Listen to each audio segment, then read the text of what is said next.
Friends, welcome to AC plus, a digital platform of advance engineering classes. और आप हैं इस एसएससी जेई मेंस के प्रैक्टिस सेशंस में। यहां पर हम डिस्कशन कर रहे हैं द क्वेश्चंस जो कि एसएससी जेई मेंस में पूछने की संभावना है। किस लेवल तक के क्वेश्चंस आ सकते हैं, किस तरह के क्वेश्चंस आ सकते हैं, ऐसे ही क्वेश्चंस का हमने एक पूरा का पूरा ग्रुप जो है वो बनाया है। और ऐसे ही क्वेश्चंस को हम प्रैक्टिस कराते चले जा रहे हैं जो कि एक्सपेक्टेड हो सकते हैं हमारे एसएससी जेई मेंस में। तो आज हम जो सेशन डिस्कस कर रहे हैं उसमें हम एनवायरमेंटल इंजीनियरिंग के क्वेश्चंस डिस्कस कर रहे हैं, जहां पर हम जो क्वेश्चन प्रैक्टिस कर रहे हैं वो कंप्लीटली गेट और ईएसी लेवल तक के वैसे क्वेश्चन हो सकते हैं जो एसएससी जेई में एक्सपेक्ट किए जा सकते हैं। इस सेशन में आगे बढ़ने से पहले एक बेसिक सी इंफॉर्मेशन मैं आप लोगों से शेयर करना चाहता हूं कि ये जो आप सेशन यहां पर देख रहे हैं, ये सेशंस ऐसे ही सेशन आपको एसएससी जेई मेंस के प्रैक्टिस बैच में भी देखने को मिल रहे होंगे, जहां पर आपको रिवीजन के लिए क्विक रिवीजन सेशंस भी दिए गए हैं हर सब्जेक्ट के लिए। साथ ही साथ आपको टेस्ट सीरीज भी इसी के अंदर प्रोवाइड की जा रही है। साथ ही साथ प्रैक्टिस सेशंस भी इसी के अंदर हो रहे हैं, क्वेश्चन प्रैक्टिस सेशन, और पीडीएफ जो है वो आप डाउनलोड भी कर सकते हैं। जो सेशन आप यूट्यूब पर देख रहे हैं, यही सेशंस या ऐसे ही सेशंस कई ज्यादा नंबर में आपको एप्लीकेशन पर मिल जाएंगे।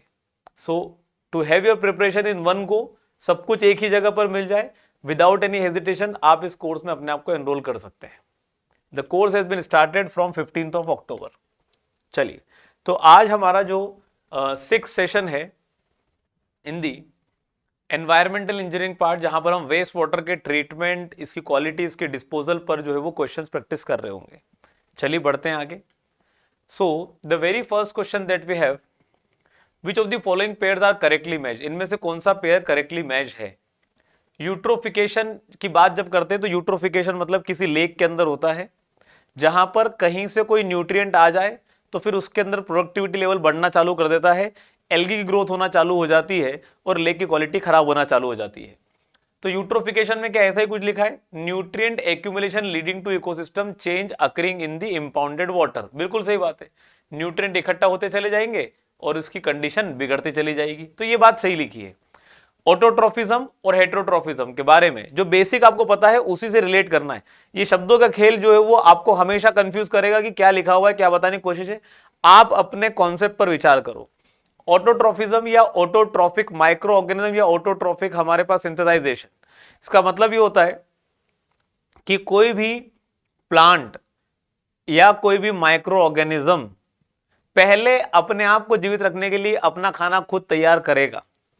अब वो कैसे तैयार करेगा, तो there are certain inorganic substances, जैसे कि फॉर एग्जांपल किसी चीज को डिकम्पोज करने में CO2 रिलीज हो रही है, तो CO2 को ब्रेक करके उसके अंदर से ऑक्सीजन का यूटिलाइजेशन करेगा, ये माइक्रोजम का काम होता है। ठीक उसी प्रकार हमारे प्लांट्स भी वैसे ही खाना बना रहे होते हैं, जिन्हें हम ऑटोट्रॉफिक जो है वो कहते हैं। लेकिन when it comes to the case of heterotrophic या हेट्रोट्रॉफिज्म का मतलब ये होता है जो अपने आप को जीवित रखने के लिए किसी और पर निर्भर होता है। और अपने आप को जीवित रखने के लिए किसी और पर निर्भर होता है, जैसे आप और हम या कई तरह के माइक्रो ऑर्गेनिज्म, जो सिर्फ जो खाना अवेलेबल है उसके अंदर जितना ऑर्गेनिक कंटेंट अवेलेबल है उस ऑर्गेनिक कंटेंट को यूटिलाइज करके अपने आप को जीवित रखने की कोशिश की जाती है। ऐसे ऐसे ऑर्गेनिजम्स को हेट्रोट्रॉफिक ऑर्गेनिजम्स कहा जाता है। अब समझते हैं इन्होंने क्या लिखा हुआ है। ऑटोट्रॉफिज्म एक प्रोसेस की बात चल रही है। Utilisation, rearrangement and decomposition of complex material predominate. तो यहां पर हमारे पास कहीं पर भी यह नहीं लिखा है कि इसके अंदर सब्सटेंसेस ऑर्गेनिक होने चाहिए या इनऑर्गेनिक होने चाहिए। तो ये हमारे पास अभी हम सेंटेंस को रिलेट नहीं कर सकते। हेट्रोट्रॉफिज्म के अंदर ये भी एक प्रोसेस की बात चल रही है। Predominance of fixation of light energy, use of simple inorganic substances and buildup complex substances. यार हेट्रोट्रॉफिज्म आप और हमें लाइट की जरूरत ही नहीं है, वो तो किसको जरूरत है, ऑटोट्रॉफिज्म, किसको, जो प्लांट्स है उनको। तो यहां पर ये वाली बात fixation of the light energy कोई मतलब नहीं रखता। आप और हम क्या सिंपल इनऑर्गेनिक सब्सटेंसेस खाते हैं, नहीं खाते, तो ये वाली बात भी गलत हो जाती है यहां पर। And built up complex substances, क्या हम हमारे बॉडी को ग्रो कराने के लिए कॉम्प्लेक्स सब्सटेंसेस बना रहे हैं चीजों को यूटिलाइज करके, नहीं, हम तो उसे चीजों को यूटिलाइज करके और सिंपलर मॉलिक्यूल में ब्रेक कर रहे हैं, ग्लूकोज वगैरह बनना चालू हो जाता है। तो ये वाली बात भी गलत हो जाती है। तो ना तो हमारे पास सेकंड सेंटेंस सही लिखा है ना थर्ड सेंटेंस सही लिखा है, only first sentence is given as correct. तो आंसर क्या हो जाएगा यहां पर, B is the correct answer. अगले क्वेश्चन पर आते हैं, which one of the following reactors can create a problem of short circuiting due to density current. तो प्रॉब्लम की बात चल रही है of short circuiting due to density currents. इसका मतलब ये होता है, डेंसिटी करंट्स का मतलब ये हो रहा है कि आपके पास जो फ्लो बन रहा है, ठीक है, ये बात चल रही है एएसपी की, और एएसपी के एरेशन टैंक की बात चल रही है, ये एरेशन टैंक की बात चल रही है ये। और एरेशन टैंक में होता क्या है, हम मिलाते हैं यहां पर हमारे पास अंडर फ्लो, हम अंडर फ्लो और इनकमिंग सीवेज को मिलाते हैं। अब इसमें क्या होता है कि देयर आर डिफरेंसेस, जो अंडर फ्लो आया है उसकी डेंसिटी अलग है, मतलब उसका हमारे पास कॉन्स्टिट्यूएंट अलग है, वो हमारे पास स्लज आया है, और इनकमिंग सीवेज के अंदर हमारे पास क्वांटिटी अलग मोड में आ रही है। दोनों चीजें मिलती है, दोनों का टेम्परेचर अलग होता है, दोनों की डेंसिटीज अलग होती हैं, तो जब मिलकर हमारे पास आगे बढ़ रही होती है तो हमारे पास डिफरेंसेस आने की वजह से there can be a problem short circuiting, मतलब कि हमारे पास जो प्रोसेस होना चाहिए था वो प्रोसेस नहीं हो पाया। अब वो नहीं हो पाया तो वो कहां पर प्रॉब्लम क्रिएट होती है, एरेशन टैंक में। तो देखते हैं बैच रिएक्टर, जो बैच रिएक्टर होते हैं इनके अंदर कंडीशन क्या होती है, यहां पर बैचेस चलती है। एक बैच आपने फिल करी, फिर इसे ट्रीट किया, फिर आपने इसे जो है वो अनलोड किया, और फिर आपने इसी को रीलोड किया, और रीलोड करके फिर आपने इसे ट्रीट किया, और ये प्रोसेस चलती चली जाएगी। मतलब यहां पर आपको एक बैच, मतलब एक तरफ से क्वांटिटी इनलेट करानी है, फिर उसे रोक देना है, फिर पूरे को ट्रीट कराना है, और फिर इसे रिलीज करना है। तो यहां पर शॉर्ट सर्किटिंग की प्रॉब्लम नहीं आएगी, क्योंकि वो कब आ सकती है, जब हमारे पास कंटिन्यूअस फ्लो मेंटेन हो तब, ठीक है, वरना नहीं आ सकती। तो बैच रिएक्टर में हो नहीं पाएगा। कंप्लीट मिक्स प्रोसेस के अंदर हम मिक्सिंग कराते हैं, तो मिक्सिंग कराने से डिफरेंसेस नहीं बनते, नहीं बचते, डिफरेंसेस नहीं बचते। जो चीजें आई हैं वो पूरी तरीके से मिक्स हो चुकी होती है, तो मिक्स हो चुकी है तो डिफरेंसेस बचते नहीं है, कंप्लीट मिक्स प्रोसेस भी नहीं बन सकता answer. When it comes to the case of fluidised bed, तो फ्लूइडाइज्ड बेड के अंदर ये हमारे पास एडवांस तरीका है, एडवांस तरीका है जहां पर हम फ्लूइडाइज्ड बेड के अंदर कैटलिस्ट का यूज करते हैं। Different type of catalyst are used, और उनके थ्रू हम हमारे सीवेज को भेजने की कोशिश करते हैं जो कि ट्रीट होता है। जैसे जियोलाइट बेड नहीं होता कि आप जियोलाइट बेड के ऊपर से अपने रॉ वाटर को भेजते हो, और जितना भी उसके अंदर हार्डनेस कॉजिंग कंपाउंड्स हैं, सब्सटेंसेस है, वो वहीं पर एक्सचेंज हो जाते हैं, और फिर नीचे हमारे पास साफ पानी मिल जाता है। ठीक उसी तरह फ्लूइडाइज्ड बेड होते हैं, तो यहां पर भी कोई शॉर्ट सर्किटिंग या डेंसिटी करंट्स की बात नहीं चल पाएगी।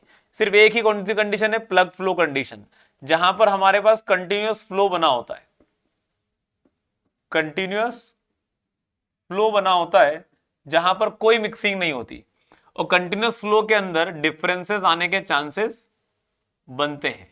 तो डिफरेंसेस आने के चांसेस बनते हैं, तो वहां पर शॉर्ट सर्किटिंग की प्रॉब्लम देखी जा सकती है। आंसर क्या हो जाएगा यहां पर, C is going to be the correct answer.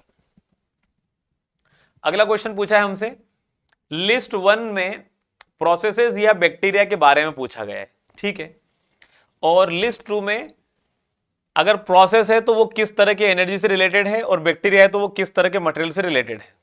And select the correct answer using the code given below the list. अब देखो, एनाबोलिज्म और कैटाबोलिज्म ये दोनों प्रोसेसेस हैं। ऑटोट्रॉफ्स और हेटेरोट्रॉफ्स ये दोनों माइक्रो ऑर्गेनिज्म की कैटेगरी बन रही है। 4 ऑप्शन पढ़ते हैं। Providing energy for the synthesis of new cells and maintenance of other cell functions, obtaining energy and material for growth from organic sources, providing the material necessary for cell growth, obtaining energy and material for growth from inorganic substances। चलिए ठीक है, अभी हम लोगों ने सीखा plant अपना खाना बनाते तो उन्हें ऑर्गेनिक कंटेंट नहीं चाहिए होता है, they can derive their food from inorganic substances. और हम हेटेरोट्रॉफ जो होते हैं, कुछ माइक्रोब्स होते हैं, इनको अपने आप को जीवित रखने के लिए ऑर्गेनिक कंटेंट को रिक्वायर्ड होता है फूड और एनर्जी देने के लिए, ठीक है।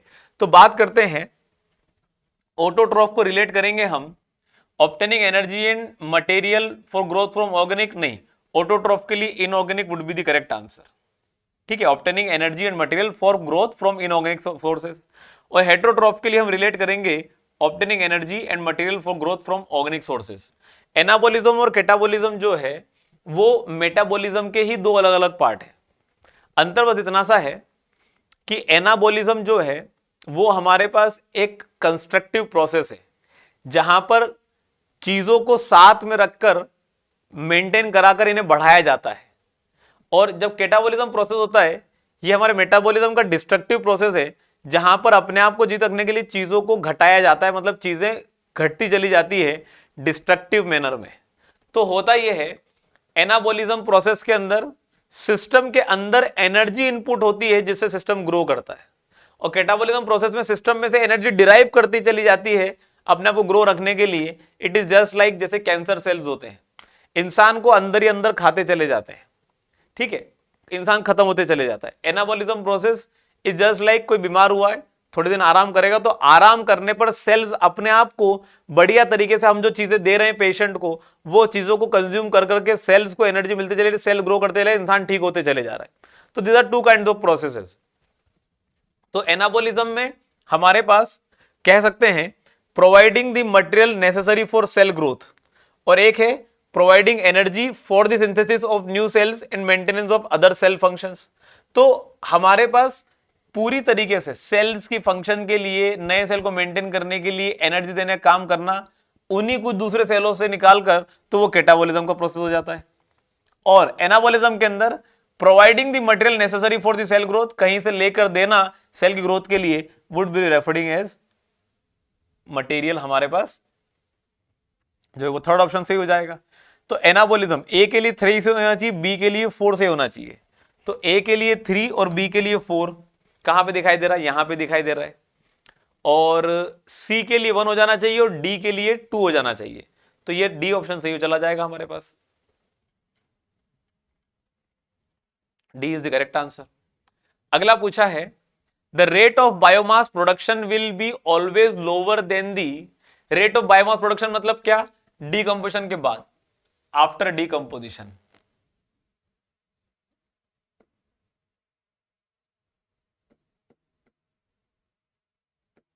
जो बायोमास बनेगा will be always lower than the rate of food utilisation in the biological system.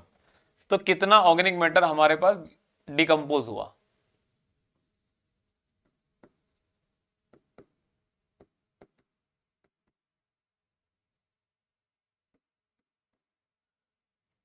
Having a mix culture of microorganism, जब भी mix culture of micro organism हमारे पास बनता है तो इसमें जितना खाना यूटिलाइज करते हैं, ठीक है, जितना खाना यूटिलाइज करते हैं, मतलब जितना ऑर्गेनिक मैटर डिकम्पोज कराते हैं, उसका कुछ हिस्सा हमारे पास क्या हो जाता है, वेस्ट हो जाता है। कुछ ही मात्रा का बायोमास बन पाता है। तो rate of biomass production will be always be lower than the rate of food utilisation in biological system having a mix culture of micro. बात बिल्कुल सही है। और ऐसा क्यों हो रहा है कि कुछ फूड वेस्ट हो रहा है और कुछ फूड ही हमारे पास जो वो बायोमास में बन पा रहा है, मतलब उससे माइक्रो हमारे पास कुछ ही बन पा रहे हैं। Catabolism converts part of the food into waste product, ये बात भी बिल्कुल सही है। कैटाबॉलिज्म से हमारे पास एनर्जी सिंथेसाइजेशन का काम होता है, तो कुछ खाना बर्बाद होगा ही होगा, और कुछ खाना बर्बाद हो गया मतलब कुछ ऑर्गेनिक मैटर डिकम्पोज हो ही नहीं पाएगा प्रॉपरली, उसी को कहा जा रहा है वेस्ट। तो बात ये भी सही है। This is also reason is also correct, assertion is also correct, और रीजन सही एक्सप्लेनेशन दे रहा है कि ऐसा हो क्यों रहा है, क्योंकि कैटाबॉलिज्म प्रोसेस के दौरान हमारे पास जितना बायोमास बनना चाहिए वो बन नहीं पा रहा है, कुछ वेस्ट चले जा रहा है, और फूड जितना हमारे पास डिकम्पोज हो रहा है उसमें से कुछ ही हमारे लिए बायोमास के रूप में क्रिएट हो पा रहा है। सो आंसर जो है वो क्या होना चाहिए, both A and R are true and R is the correct explanation of A. अगला क्वेश्चन है, एक इंडस्ट्रियल वेस्ट वाटर है enter the stream having a BOD concentration of 10 mg per litre. किसी इंडस्ट्रियल वेस्ट एंटर करता है stream के अंदर having a BOD concentration of 10 mg per litre and a flow of this much. अगर waste water का flow इतना है और उसका बीओडी इतना है, तो बताइए BOD concentration stream at a point downstream of the point of confluence of waste water with the stream will be. तो एक स्ट्रीम चल रही है और इसके अंदर हमने वेस्ट डिस्पोजल कर दिया है, तो यहां से रिवर आ रही थी, रिवर का डिस्चार्ज भी है और रिवर की बीओडी भी है। यहां से आपने वेस्ट वाटर डाला तो वेस्ट का डिस्चार्ज भी है और बीओडी वेस्ट का भी है। टोटल क्वांटिटी तो आपके पास Q R plus Q W बन जाएगी, लेकिन यहां पर जो बीओडी बनेगा वो बीओडी बनेगा मिक्स, और यही पूछा है। तो बीओडी मिक्स निकालने का तरीका आपको बढ़िया तरीके से पता होना चाहिए, जो कि होता है आप बीओडी ऑफ रिवर की बात करो इनटू दी आप डिस्चार्ज ऑफ रिवर की बात करो, प्लस आप बीओडी ऑफ वेस्ट वाटर की बात करो into the discharge of waste water की बात करो, whole divided by total discharge ले लो Q R plus Q W. तो यहां से चीजें रिलेट करी जा सकती है। रिवर का बीओडी दे रखा है 10 mg पर लीटर, डिस्चार्ज दे रखा है 20 मीटर क्यूब पर सेकेंड, वेस्ट वाटर का बीओडी दे रखा है 250 mg पर लीटर और डिस्चार्ज दे रखा है 1.5 मीटर क्यूब पर सेकेंड। ऊपर की यूनिट का खेल देखिएगा, mg पर लीटर और मीटर क्यूब पर second, mg per litre metre cube पर सेकेंड, और नीचे है मीटर क्यूब पर सेकेंड, तो बनेगा 20 मीटर क्यूब पर सेकेंड और 1.5, तो 20 प्लस 1.5। ऊपर का मीटर क्यूब पर सेकंड नीचे के मीटर क्यूब पर सेकंड से कैंसिल आउट होगा और हमारे पास आंसर आएगा mg पर लीटर के रूप में। तो ये बनेगा 200, this is going to be 200 plus 250 into 1.5। तो 250 इंटू 1.5 में अगर 125 ऐड कर दिया जाए, मतलब 250 में 125 ऐड कर दिया जाए, तो बन जाएगा कितना हमारे पास 375, और नीचे बन रहा है हमारे पास 21.5। तो 375 और 200 बनेगा हमारे पास 475 और 575, तो ये बनेगा 575 डिवाइडेड बाय 21.5। ठीक है, अब अगर इसको देखा जाए तो this is written as 5750 divided by 215। अब अगर हम ऊपर वाली क्वांटिटी को देखें तो ऊपर वाली क्वांटिटी क्या एग्जैक्ट हमारे पास जो है वो 15 से जा सकती है? नहीं, 5750 डिवाइडेड बाय 215 करना ही पड़ेगा, कमिंग आउट टू बी 26.74।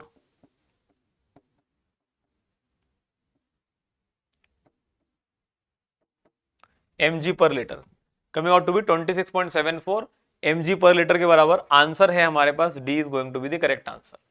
ठीक है, तो आंसर क्या आ जाएगा हमारे पास 26.74 mg पर लीटर।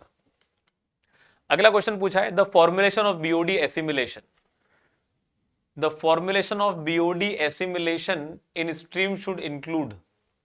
ठीक है, तो इसका मतलब क्या होता है formulation of BOD assimilation?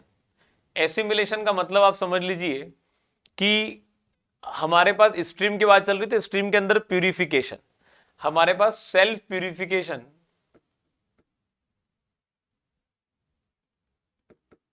Self purification of river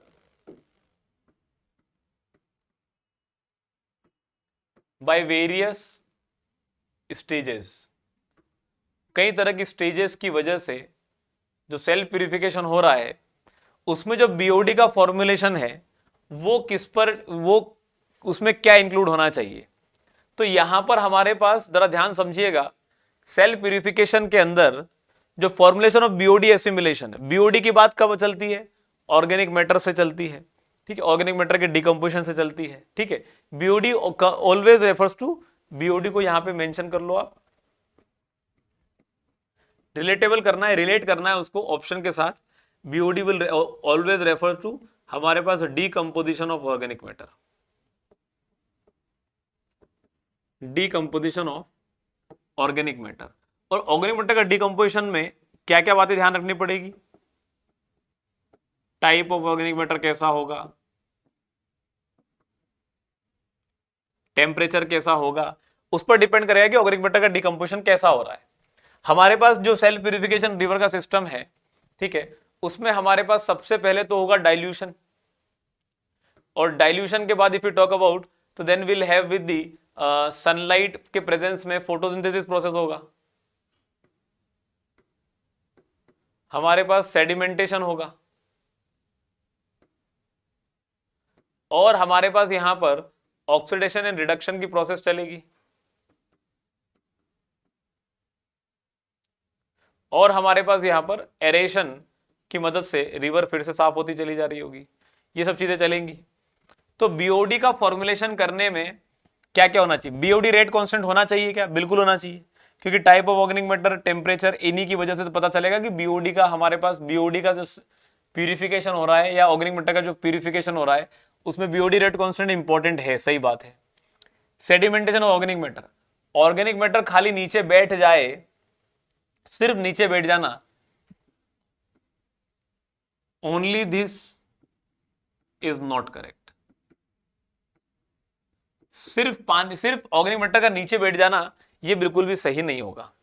मतलब सिर्फ इसी से पता नहीं चल सकता कि हमारे पास हमारा जो बीओडी एसिमिलेशन, मतलब जो ऑर्गेनिक मैटर का डिकम्पोजिशन हो रहा है वो हमारे पास इसी की वजह से हो रहा है क्या? नहीं, बाकी चीजें भी होना जरूरी है।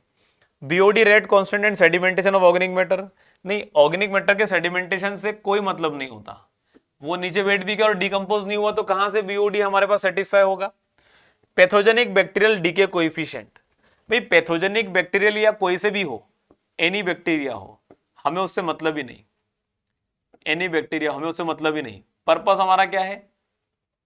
ओनली पर्पस इज डीकंपोजिशन होना चाहिए, होना चाहिए। अगर होता है डिकम्पोजिशन तो हमारे लिए सही है, वरना कोई मतलब नहीं, चाहे वो पैथोजेनिक हो चाहे कोई भी हो। और ये कितने तेजी से मर रहे हैं उससे हमें क्या मतलब है?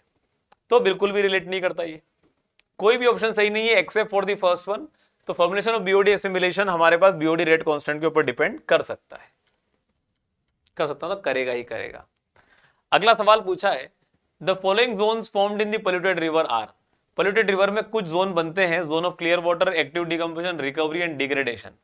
Correct sequence in which this zones occur progressively downstream in a polluted river. River के पोल्यूशन होने के बाद ऐसे आपको इनमें से कौन कौन सा जो है वो जोन एक करेक्ट फ्रीक्वेंस में दिखाई देगा? तो देखो, जैसे ही पोल्यूट करोगे तो पोल्यूट करने पर आपके पास क्या होना चालू हो जाएगा? डिग्रेडेशन चालू हो जाएगा, रिवर का डिग्रेडेशन चालू हो जाएगा। तो दिस इज फर्स्ट वन, ठीक है, हमारे पास रिवर का डिग्रेडेशन चालू हो गया। डिग्रेडेशन चालू हो जाने के बाद फिर उसमें बहुत तेजी से जो है वो डिकम्पोजिशन प्रोसेस हो रहा होगा, तो ये हमारे पास सेकंड नंबर पर आ जाएगा, ठीक है। फिर इसके बाद जब पूरी तरह से ऑर्गेनिक मैटर डिकम्पोज हो चुका होगा तो फिर उसके अंदर रिकवरी होना चालू हो जाएगी। और उसके बाद हमारे पास जब पूरी तरीके से पानी साफ हो चुका होगा तो एकदम क्लियर दिखाई देगा, this is going to be at the fourth number. तो ऐसे में हमारे पास चौथा नंबर पहले पे दिखना चाहिए, पहला चौथे पे दिखना चाहिए, ऐसा कहीं पर दिखाई दे रहा है क्या? सिर्फ एक जगह दिखाई दे रहा है, वो यहां पर है, बाकी सब ऑप्शन गलत है। क्या दूसरा दूसरे पे ही दिखाई दे रहा है? बिल्कुल दिखाई दे रहा है दूसरा दूसरे पे ही। और क्या तीसरा तीसरे पे ही दिखाई दे रहा है? बिल्कुल दिखाई दे रहा है तीसरा तीसरे पे ही। आंसर क्या हो जाएगा? B is going to be the correct answer. अगला सवाल पूछा है, which one of the following sets of processes is a part of self purification of stream. Stream की सेल्फ प्यूरिफिकेशन में से कौन सा प्रोसेस हमारे लिए जो है वो रिलेट करता है? क्या हमारे पास सेडिमेंटेशन होता है? बिल्कुल होता है। अच्छा, चीजों को जरा सोचने की कोशिश करते हैं। क्या हमें हमारे रिवर के अंदर ऑर्गेनिक कंटेंट को डालने के बाद उसके अंदर हमें इससे कोई मतलब है कि वहां पर आयन एक्सचेंज हो या सॉल्ट का कंटेंट कम हो जाए या रिवर्स ऑस्मोसिस हो? ये कभी जीवन में नहीं हो सकता। इसके लिए मेम्ब्रेन होना जरूरी है। आयन एक्सचेंज की कंडीशन हमारे पास तभी बनेगी जब केमिकल रिएक्शंस होंगी। हमने यहां पर कोई केमिकल रिएक्शन कराने के लिए रिवर में डाला ही नहीं है। डीसेलिनेशन, सॉल्ट अलग हो जाए, प्रोसेस पॉसिबल ही नहीं है। फ्लोटेशन की कंडीशन बने, बिल्कुल भी नहीं हो। तो सेडिमेंटेशन होता है वहां पर। तो सेडिमेंटेशन होता है, सेटलिंग बिल्कुल सही बात है। बायोडिग्रेडेशन होगा, बिल्कुल सही बात है। डीसेलिनेशन ये गलत चीज हो गई, ये गलत चीज होगी। सॉल्ट हमारे पास वहां पर रिलेट ही नहीं करता, सॉल्ट कंटेंट कम होगा ही नहीं वहां पर, एरेशन जरूर होगा। तो हमारे पास यहां पर बी जो है वो आंसर सही निकल कर आ जाएगा। आगे बात समझ में? चलिए अगले क्वेश्चन पर चलते हैं। On to the next question that we have, when sewage enters a flowing river the rapid depletion of dissolved oxygen is due to.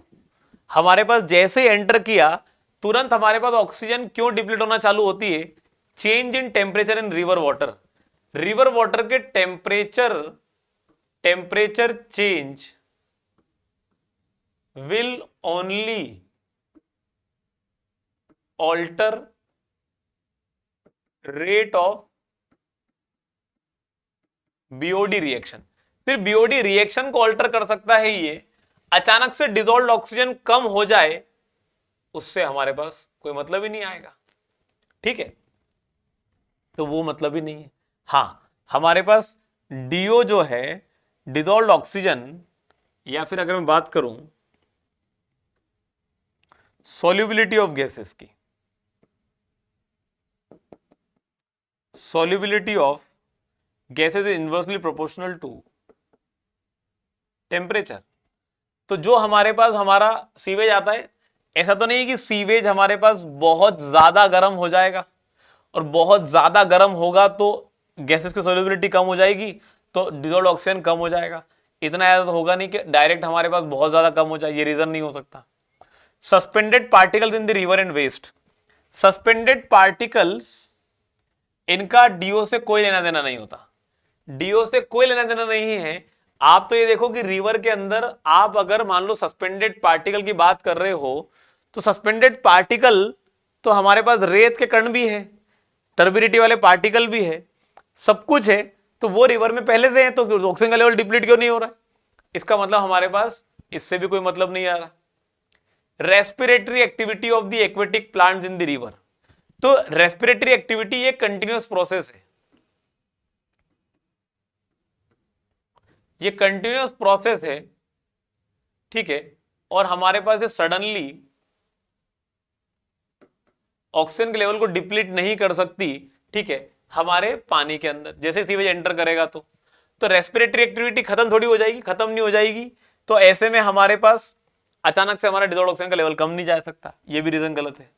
Microbial activity, ये जरूर हो सकता है कि जैसे ही आपने वेस्ट डाला,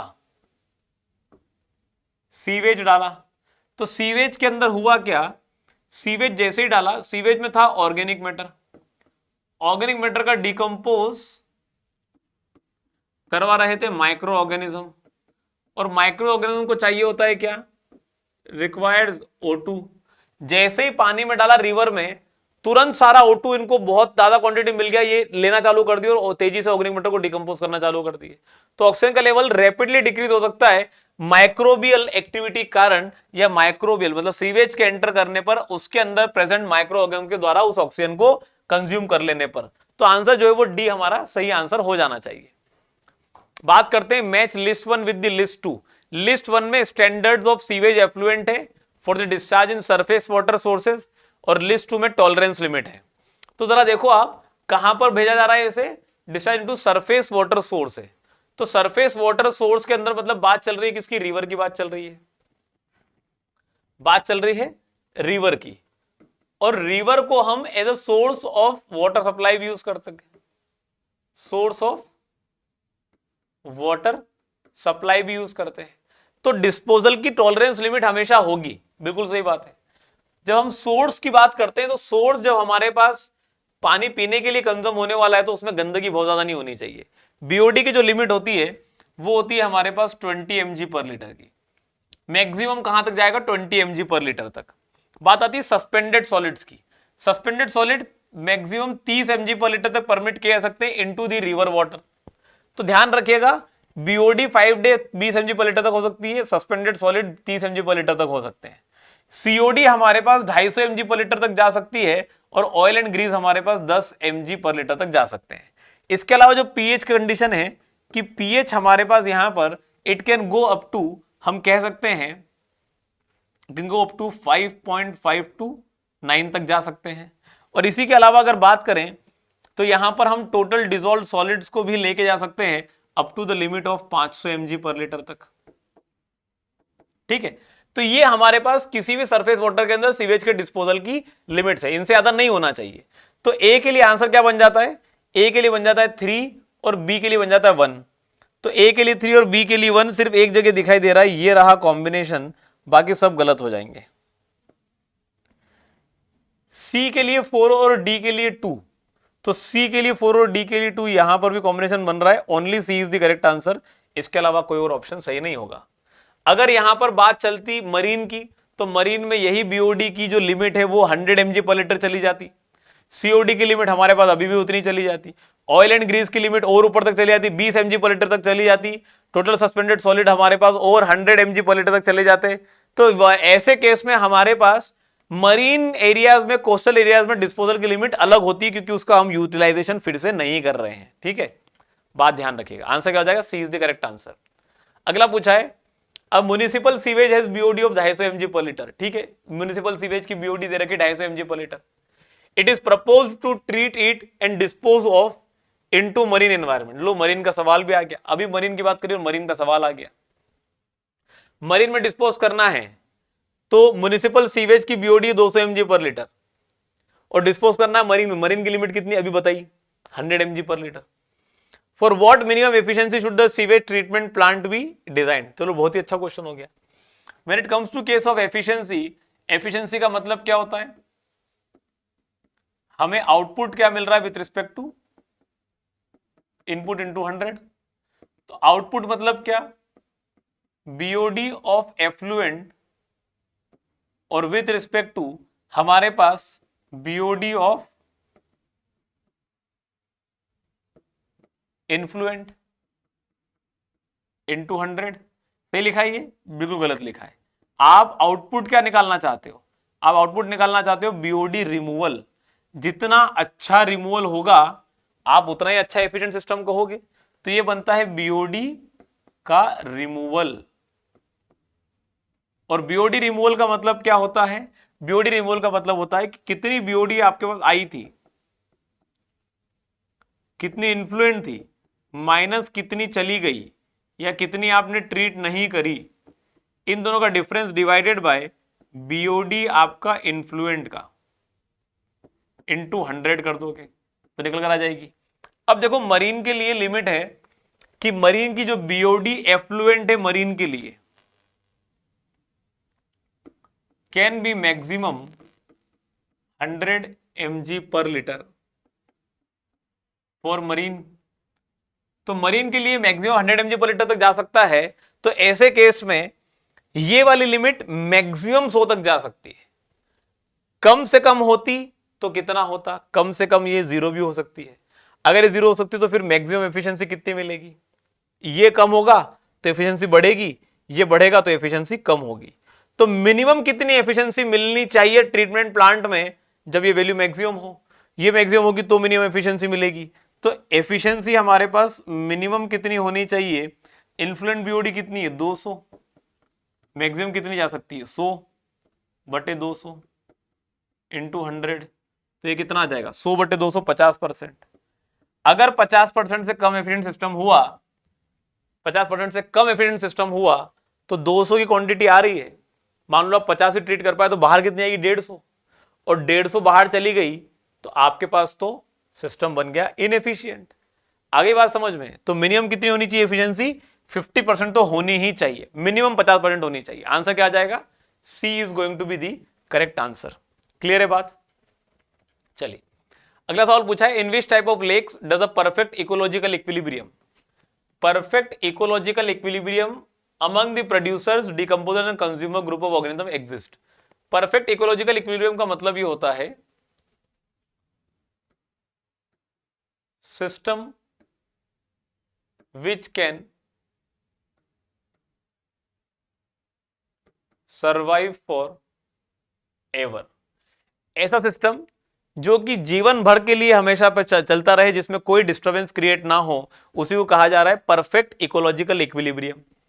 अब जहां पर प्रोड्यूसर्स भी हो, डिकम्पोजर्स भी हो, कंज्यूमर्स भी हो और परफेक्ट इकोलॉजिकल इक्विलिब्रियम बने, तो वो कब हो सकता है?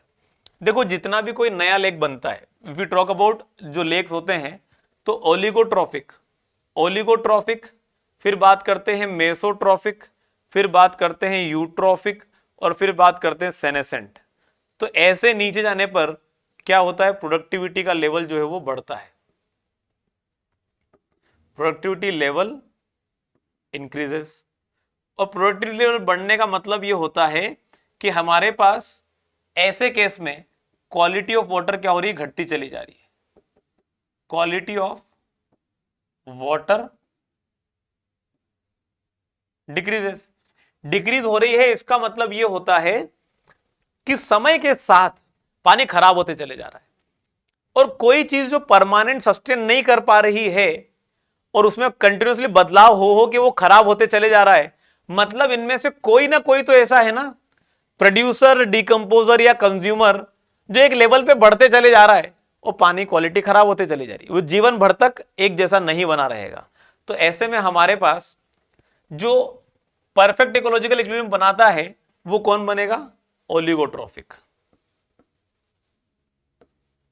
ओलिगोट्रॉफिक के अंदर ये कंप्लीटली हमारे पास एरोबिक लेक्स कहलाते हैं, जिनमें भरपूर मात्रा में ऑक्सीजन अवेलेबल होती है। थोड़ी बहुत मात्रा की अगर इंप्यूरिटी आ भी जाए तो कहीं ना कहीं से उसको डिकम्पोज करने के लिए कोई आ जाएगा और उसके द्वारा प्रोड्यूस होने वाली कोई क्वांटिटी है कोई और कंज्यूम कर लेगा, और इतना बढ़िया बैलेंस बना रहता है कि पानी क्वालिटी कभी खराब जाती ही नहीं है। और ऐसा नहीं हो पाता कि खराब चली जाए, तो ऐसे में हम इसे कहते हैं परफेक्ट इकोलॉजिकल इक्विलिब्रियम। तो वो कहां पर देखने को मिलेगा? ओलिगोट्रॉफिक लेक्स में देखने को मिलेगा। अगर ये बोलता है कि कौन सा लेक है जिसके अंदर हमारे पास प्रोड्यूसर, डिकम्पोजर, कंज्यूमर के अंदर बिल्कुल भी इक्विलिब्रियम एग्जिस्ट नहीं करता है और चीजें खराब पे खराब होती चली जा रही है, तो वो हमारे पास कौन सा है? सेनेसेंट लेक है। समय के साथ पहले कभी लेक हुआ करता था, लेकिन समय के साथ इतना ज्यादा खराब हो चुका है कि अब लेक लेक नहीं बल्कि दलदल बन चुका है। तो आंसर क्या हो जाना चाहिए? C should be the correct answer. अगला सवाल पूछा है, match list 1 with the list 2। List 1 में कंटेमिनेंट्स हैं, लिस्ट 2 के अंदर एनवायरमेंटल सिग्निफिकेंस है। Select the correct answer using the codes given below. चलिए ठीक है, बात करते हैं। अभी बातें चली रही यूट्रोफिकेशन की, तो यूट्रोफिकेशन में क्या समझ में आता है? अगर पानी के अंदर न्यूट्रिएंट्स एंटर कर गए किसी तालाब के पानी में, तो फिर यूट्रोफिकेशन होना चालू हो जाएगा, पानी क्वालिटी खराब होना चालू हो जाएगी और लेक धीरे धीरे हमारा खत्म होना चालू हो जाएगा। तो यहां पर हमारे पास न्यूट्रिएंट्स को डायरेक्टली रिलेट कर दो बिना सोचे समझे, कॉज यूट्रोफिकेशन के ऊपर। ठीक है, बात करते हैं टॉक्सिक में interfere with effluent reuse. Toxic वो होता है जो कि हमारे पास बहुत ज्यादा फेटल कंडीशन को रिलेट करता है, जिससे जान भी जा सकती है इंसान की थोड़ी भी क्वांटिटी में। तो जितने भी हमारे पास हम बात कर सकते हैं कि चाहे वो मरकरी की बात चल रही हो, चाहे वो कैडमियम की बात चल रही हो, या क्रोमियम की बात चल रही हो, लेड हो, आर्सेनिक हो, कोई भी ऐसी चीजें हो, ठीक है, जिनकी वजह से इंसान के कंजम्पशन करने पर जान भी जा सकती है, और हमारे किसी पानी के अंदर प्रेजेंट होने पर हम उस पानी का ट्रीटमेंट कराएं और ट्रीटमेंट कराने पर जो नॉर्मल ट्रीटमेंट प्रोसेस है उनमें से ये रिमूव नहीं हो पाए, तो वो हमारे पास टॉक्सिक सब्सटेंसेज हैं जो इंटरफेयर कर सकते हैं एफ्लुएंट के रीयूज के ऊपर। तो ऐसे में हमारे पास हैवी मेटल जितने भी होते हैं वो सब टॉक्सिक की कैटेगरी में आते हैं। बी के लिए 1 हो जाएगा, सी के लिए 2 हो जाएगा। बी के लिए 1, सी के लिए 2, सिर्फ एक जगह रिलेट करता है, बाकी सारे ऑप्शन गलत जा रहे हैं। कभी कभी ऐसे भी रिलेट किया जा सकता है कि आपको जितनी इंफॉर्मेशन पता है उसके बेसिस पर आप अपने आप सही लगाकर आ सकते हो। अब बात आ रही है हमारे पास सस्पेंडेड सॉलिड और डिसॉल्व्ड इनऑर्गेनिक सॉलिड्स की। सस्पेंडेड सॉलिड से क्या दिक्कत हो सकती है? सस्पेंडेड सॉलिड है, कभी ना कभी सेटल करेंगे, कभी ना कभी सेटल करेंगे, तो सेटल करेंगे तो स्लज बनेगा, स्लज बनेगा तो डिस्पोजल प्रॉब्लम बनेगी, तो sludge deposit causes sludge deposit, बिल्कुल सही बात है। सेटलिंग ऑफ सस्पेंडेड सॉलिड्स, तो ए के लिए 4th वाला ऑप्शन सही हो जाना चाहिए। बात करते हैं डिसॉल्व्ड इनऑर्गेनिक सब्सटेंस सॉलिड्स। तो इनऑर्गेनिक सॉलिड्स हैं, इनऑर्गेनिक सॉलिड्स के अंदर आप जितने भी मेटल्स के जो है वो डिसॉल्व फॉर्म ले लो, कोई भी ले लो, आयरन, मैग्नीज, कोई भी ले लो, तो हमारे पास ये पानी के अंदर प्रेजेंट रहे, so may interfere with the effluent reuse, बात सही है। इन्हीं को भी हमें रिमूव करना ही पड़ता है, तो रिमूव करना पड़ता है, लेकिन ये फेटल नहीं होते, थोड़ी बहुत मात्रा में हो तो चल भी जाते हैं। तो डी के लिए 3 और ए के लिए 4, तो डी के लिए 3 और ए के लिए 4 एक ही जगह रिलेट करता है। आंसर क्या हो जाएगा? A is the correct answer. अगला सवाल पूछा है कि एफ्लुएंट की बात चल रही है, effluent from a waste water treatment plant, ठीक है, वो कुछ इतना है, ट्रीटमेंट प्लांट से एफ्लुएंट आया, उसका रेट है इतना और टेम्परेचर है इतना, is discharge to a surface stream जिसका रेट है इतना और टेम्परेचर है इतना। तो temperature of the stream after mixing क्या होगा? एग्जैक्ट सेम कॉन्सेप्ट है कि जो मिक्सिंग है, मिक्स जो बनेगा उसका टेम्परेचर क्या होगा? That is going to be equal to temperature of the waste water into discharge of the wastewater plus temperature of the stream into discharge of the stream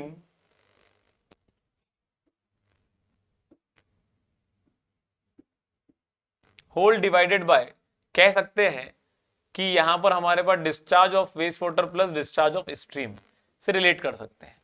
तो वेस्ट वाटर का temperature है 25 degree Celsius और हमारे पास flow rate दे रखा है 8640 metre cube per day. अब ये per day में है तो पर डे ही लेके चलते हैं, प्लस सीवेज का डिस्चार्ज हमारे पास, मतलब स्ट्रीम का डिस्चार्ज दे रखा है 1.2 मीटर क्यूब पर सेकंड में है। ये पर सेकंड में है तो एक पूरे दिन भर में कितना हो जाएगा, तो पर सेकंड से पहले आते हैं मिनट में, तो हमारे पास एक मिनट में कितना हो जाएगा, ये this is going to be this much. और मिनट से आते हैं किसमें, आवर में, तो ये इतना हो जाएगा। और फिर आते हैं डे में, तो ये इतना हो जाएगा। कुछ ज्यादा नहीं हो गया ये, ठीक है चलेगा। और फिर टेम्परेचर है कितना, 15 डिग्री सेल्सियस। चलिए, और बचता है हमारे पास टोटल डिस्चार्ज। टोटल डिस्चार्ज कितना बनेगा, 8640 तो हो गया वेस्ट वाटर का, और ये बनेगा 1.2 इंटू 60 इंटू 60 इंटू 24। वैल्यूज थोड़ी ज्यादा बड़ी आ जा रही है, हम चाहते तो हम इसे पर सेकंड में कर लेते, वो ज्यादा सही हो जाता। यही मुझे लग रहा है यही सबसे बेहतर हो जाना चाहिए। सोल्यूशन को बेहतर बनाते हैं, इसी को कन्वर्ट करते हैं पर सेकंड में। तो 8640 मीटर क्यूब पर डे है, तो पर डे को सेकंड में करने के लिए क्या करना पड़ेगा, डे को 24 इंटू 60 इंटू 60 कर लेते हैं, ये ज्यादा सही रहेगा। तो 1.2 metre cube per second into 15 divided by 8640 divided by 24 into 60 into 60 plus 1.2। तो इसको रिलेट करना ज्यादा सही है मुझे लगता है। कैसे बनेगा ये, 8640 को 8640 divide by 60 divide by 60 divide by 24, ये आ रहा है 0.1। ये बहुत अच्छा हो गया।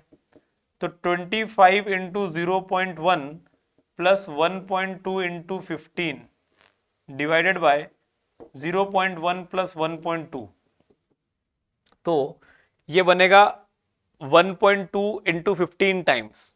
तो 15 टाइम्स को 1.2 से मल्टीप्लाई करके बनेगा 18।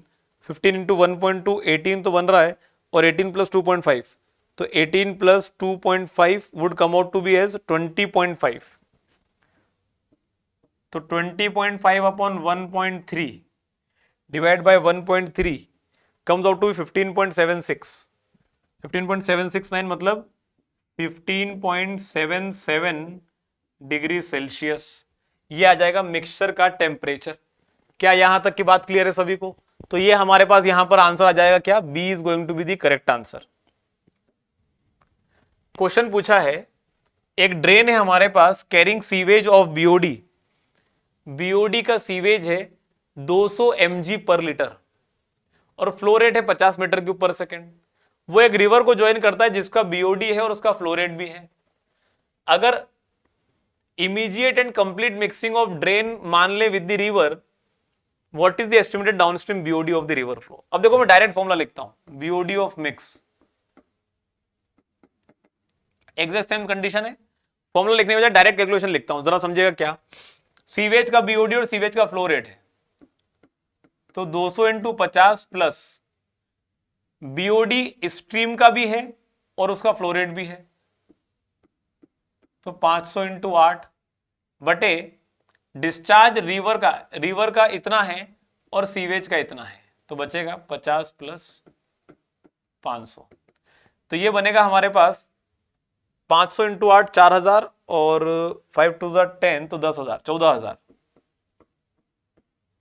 14,000 बटे 5,500 सॉरी 550। तो this would come out to be as,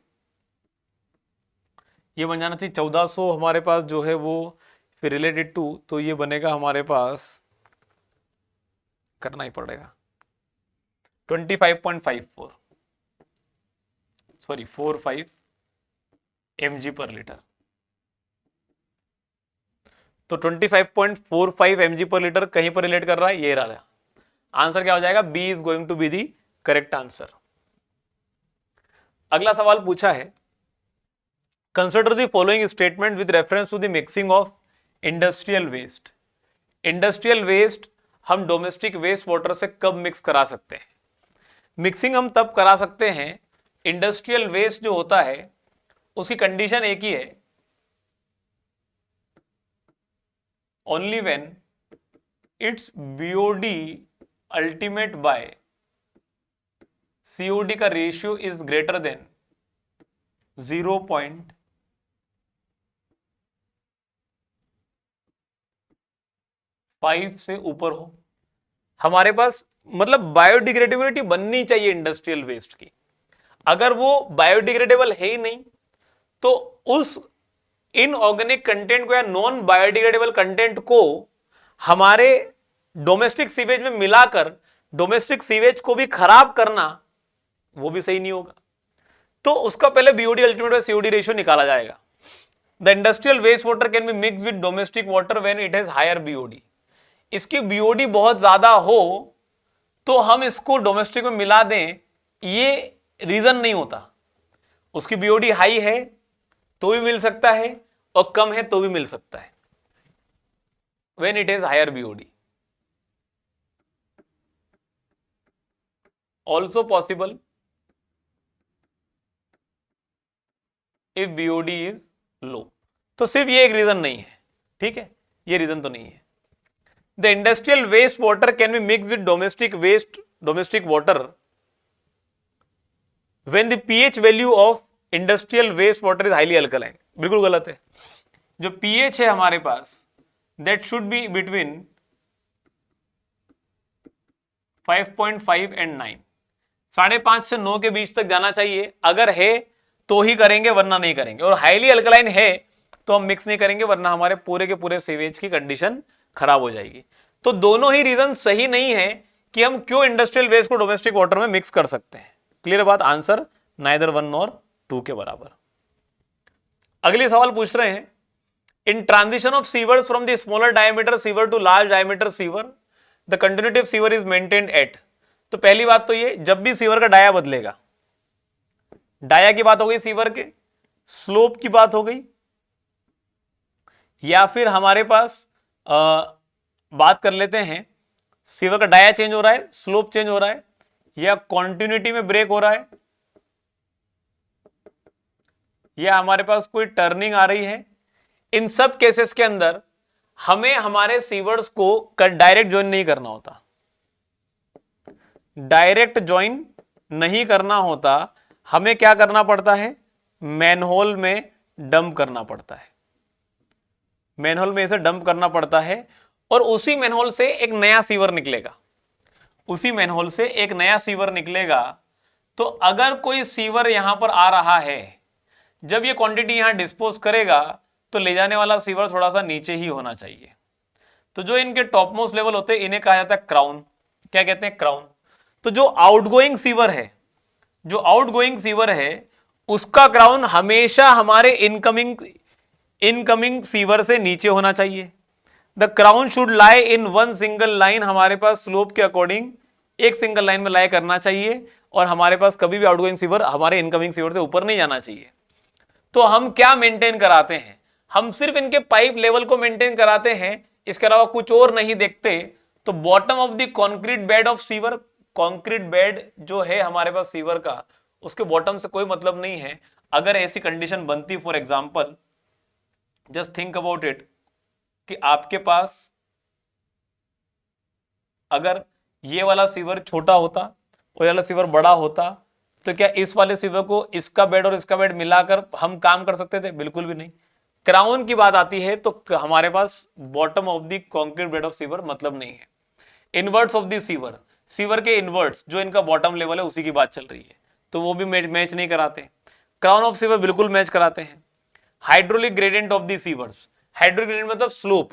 तो स्लोप हमारे पास सेम इस केस में भी हो सकता है कि अगर हम इसकी बजाय ये रखते हैं कि ये हमारे पास एक हमारा सीवर है और एग्जैक्टली इसी स्लोप पर हमने एक और सीवर लगा दिया यहां पर, तो ये हो गया आउटगोइंग, ये हो गया इनकमिंग। इनका स्लोप सीवर अभी भी है, मतलब स्लोप इनका अभी भी सेम है, तो इससे कोई मतलब नहीं होता। ये वाला तरीका हमारा सही नहीं जाता। तो आंसर क्या हो जाएगा यहां पर, C is going to be the correct answer. अगला सवाल पूछा है, the slope of a 1 meter diameter concrete sewer, 1 meter के डायमीटर का कॉन्क्रीट सीवर है,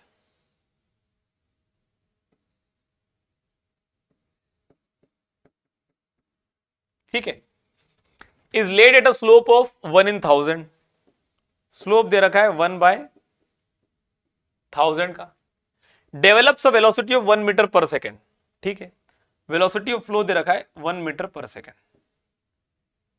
कब, व्हेन रनिंग फुल, जब ये फुल फ्लो कर रहा हो तब,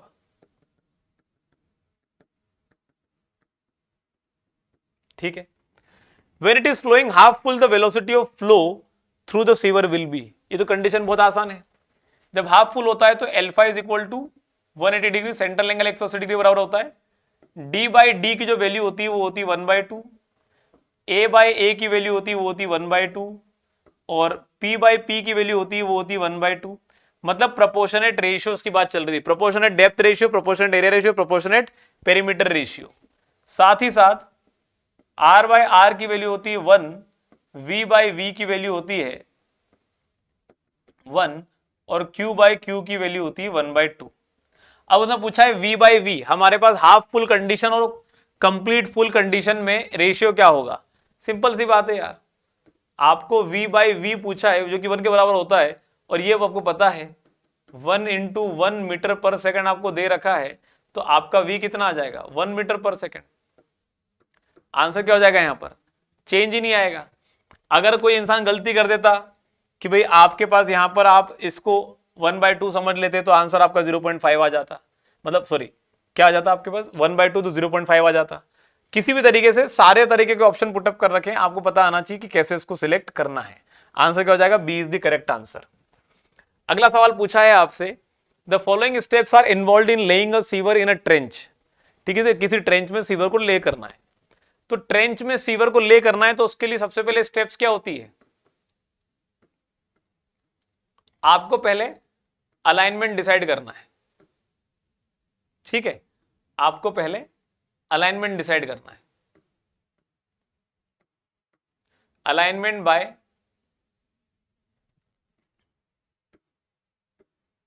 सेंटर ऑफ रोड, तो रोड के सेंटर से आप अलाइनमेंट डिसाइड करते हो कि कहां पर सीवर लाइन जाएगी, किसकी मदद से, आपका थियोडोलाइट हो और इनवार टेप हो। एक बार ये काम हो गया, फिर आप क्या करना चालू करो, अब आप चालू करते हो एक्सकेवेशन पार्ट उस लाइन पे, एक्सकेवेशन के पार्ट, एक्सकेवेशन कर लेने के बाद अब आप करते हो इसकी ब्रेसिंग, ठीक है, और ब्रेसिंग कराने के बाद अब आती बात हमारे पास लेइंग ऑफ सीवर की, ये ब्रेसिंग कराने के बाद डी वाटरिंग भी कर ली जाती है, अगर पानी यहां पर भर गया है तो, और फिर आप जो है वो यहां पर कराते हो क्या, लेइंग ऑफ सीवर। तो लेइंग ऑफ सीवर में सीवर को सही जगह पर ले कराने के लिए सबसे पहले क्या करना पड़ेगा, उन स्टेप्स को जरा समझते हैं। हमारे पास सीवर सही जगह पर पहुंचे, इसके लिए हमें अरेंजमेंट उठाना पड़ता है, तो लेइंग ऑफ सीवर को हम कराते हैं किससे, साइड रेल की मदद से। तो साइड रेल को पहले वर्टिकल पोस्ट पर फिक्स करना पड़ेगा, तो setting side rails over the trench, जो गड्ढा खोदा है उसके आसपास वर्टिकल पोस्ट डाल के साइड रेल को वहां पर हमें जो है वो सेट करना है, तो ये वाला पहला स्टेप हो जाना चाहिए। एक बार ये कर दिया आपने, अब उसके बाद आप जिस स्लोप पे सीवर लाइन बिछाना चाहते हो, आप गड्ढे के अंदर, ट्रेंच के अंदर वो लेवल पर आप जो है वो पैक्स को इंसर्ट कराकर अपने अपने साइड रेल से आप प्रॉपर रेंजिंग कराकर उन सारे पॉइंट्स को एक लाइन में ले आओ, ठीक है। तो driving the pegs to the level of the invert level of the sewer, ये सेकंड स्टेप हो जाएगी। एक बार ये हो गया, अब आप क्या करो, एकदम सीधी रेखा में आपकी सीवर लाइन बिछनी चाहिए, वो सारे पॉइंट आप मार्क कर दो आपके इन्वर्ट लेवल पर। तो transferring the centre line of the sewer to the bottom of the trench, ये वाला थर्ड पार्ट हो जाएगा। एक बार आपने अपने सीवर में सेंटर लाइन मार्क कर दी कि यहां से हमारा पाइप गुजरना चाहिए, बस उसके ऊपर क्या कर दो आप, सीवर को प्लेस कर दो ट्रेंच के अंदर, ये हो जाएगा हमारे पास फोर्थ पर। तो 3 2 1 नहीं सॉरी 2 3 1 4 2 3 1 4 का कहीं ना कहीं कॉम्बिनेशन बनना चाहिए, तो वो कहां बन रहा है हमारे पास, यहां पर बन रहा है 2 3 1 4। तो 2 3 1 4 हमारे पास डी ऑप्शन में सही अगर आ रहा है, this is going to be the correct answer.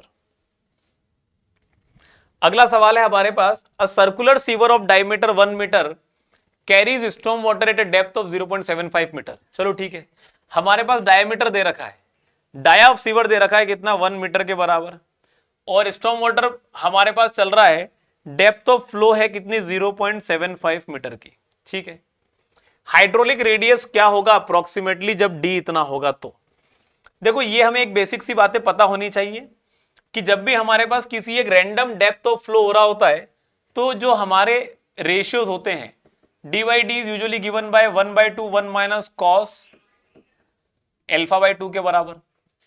तो हमारे पास यहां से हम अल्फा निकाल सकते हैं क्या, we can definitely calculate the alpha.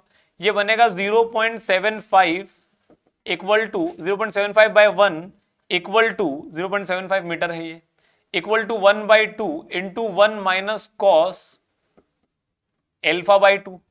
तो ऐसे में हमारे पास इसे निकालने के लिए अगर हम देखेंगे तो 0.75 इंटू 2 बनेगा 1.2 1.5 equal to 1 minus cos alpha by 2।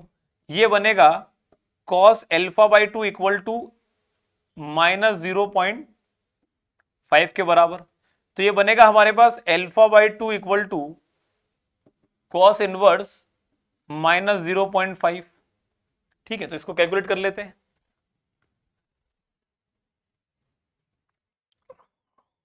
Cos inverse minus 0.5 would come out to be as 120 degree. तो अल्फा कितना आ गया यहां से 240 डिग्री के बराबर आ गया। अब उसने पूछा है कि जो डेप्थ ऑफ फ्लो है वहां पर हाइड्रोलिक रेडियस कितना होगा। तो डेप्थ ऑफ फ्लो पे हाइड्रोलिक रेडियस कितना होगा, तो आर बाय आर का रेशियो पता होना चाहिए। आर बाय आर का रेशियो होता है हमारे पास wetted area by wetted perimeter. तो wetted area by wetted perimeter का रेशियो है, और wetted area by wetted perimeter का रेशियो क्या होता है ये हमें पता है। वेटेड एरिया का जो रेशियो है वो कितना है हमारे पास, alpha by 360 degree minus sine alpha upon 2 pi. ये तो हो गया ए बाय ए का रेशियो, और पी बाय पी का रेशियो होता है एल्फा बाय 360 डिग्री।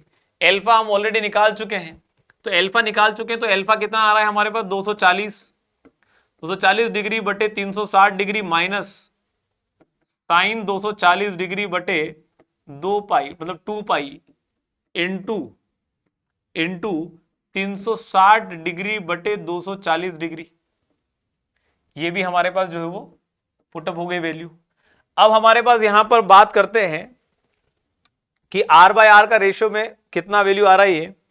तो साइन 240 बनेगा minus 0.86 divide by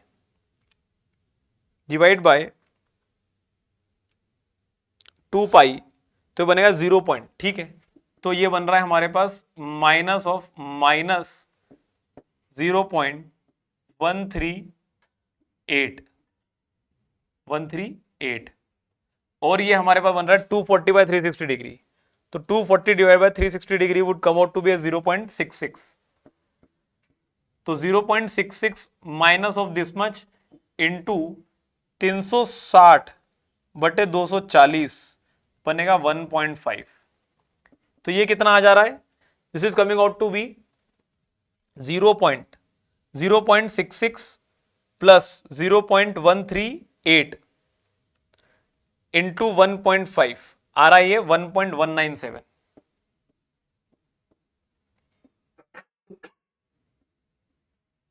are by are के बराबर। अब यहां से रिलेट करते हैं कि हमारे पास कैपिटल आर कितना होगा, small R equal to 1.197 into capital R. और कैपिटल आर को क्या लिखा जा सकता है, हाइड्रोलिक रेडियस की बात चल रही है, तो हाइड्रोलिक रेडियस क्या हो जाएगा डी बाई 4 के बराबर। तो R equal to 1.197 into D by 4 के बराबर। तो r equal to 1.197 into 1/4, 1 metre बटे 4, तो r equal to 1.197 divided by 4 would come out to be a 0.299 metre, which can be written as 0.30 metre के बराबर। तो आंसर क्या हो जाना चाहिए यहां से हमारा, A should be the correct answer, 0.3 हमारा सही आंसर निकल कर आना चाहिए। ठीक है, चलिए, तो आंसर क्या हो जाएगा, A is the correct answer. Okay, so ये सेशन को आज यहीं पर अंत करते हैं। So thank you very much every one of you for joining in this session up till here, और आशा करता हूं कि आप लोग ये सेशंस देख रहे हैं, चैनल को सब्सक्राइब कर रखा होगा आपने, जो बेल आइकन है वो भी आपने हिट कर रखा होगा, सो दैट जब भी कोई वीडियो हमारी तरफ से आपके पास आता है तो आप उसको हमेशा सबसे पहले हो देखने वाले और अपनी प्रिपरेशन को बेहतर करते चले जाए। So thank you very much और मिलते हैं अगले सेशन में। Till then good bye.